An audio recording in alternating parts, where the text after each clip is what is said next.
Hi everyone, this is Simone with Paragon Real Estate Group. I am here to share with you a story and a couple of hot tips that I think are really going to help buyers in this crazy market in San Francisco.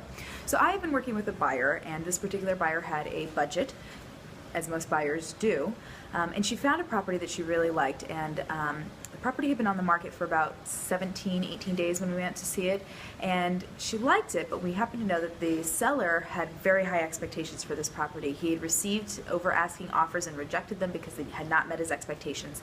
He felt that he would wait until the right offer came along. Now, my buyer's budget was here, and his expectations were here, and that was about $100,000 of difference. At about day 17, day 18, we decided, you know what? I think it's worth it to just give it a shot, submit an offer, see what happens. So we submitted an offer at her maximum, and we're hoping that maybe the seller might come around to it. And he didn't. He did not respond, actually. He didn't even give us a counter offer.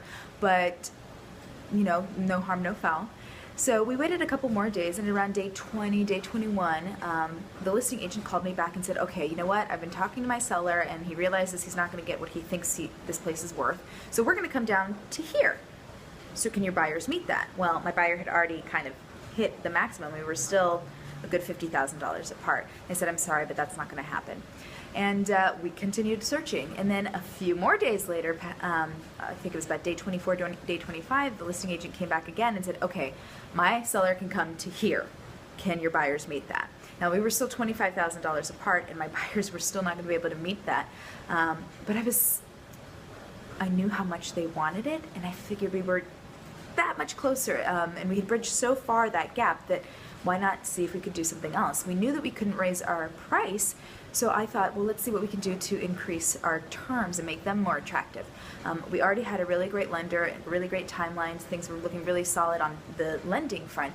But then I suggested we go ahead and do a pre-inspection and try submitting an offer without the contingency of an inspection. So we did all the inspections. We reviewed the disclosures very carefully. There were a few issues that we sorted through, and I made sure that she felt very comfortable moving forward. We resubmitted the offer at the same price, but without the inspection contingency, and they accepted it. So my buyer is now very happy in her new home and excited to have it, and we bridged a $100,000 cap. So here's two things that I want you to take away from this.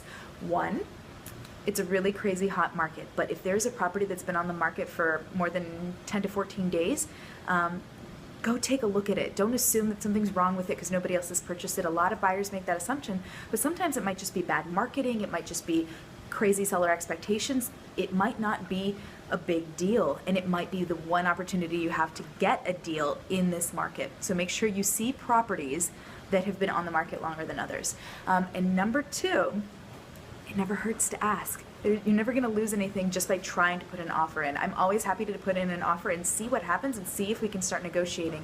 But until an offer's on the table, nobody's going to be getting a home. So if you have any other questions, feel free to call or email me anytime. I've got lots of tips for buyers, and I'm happy to share them with you. Have a great one.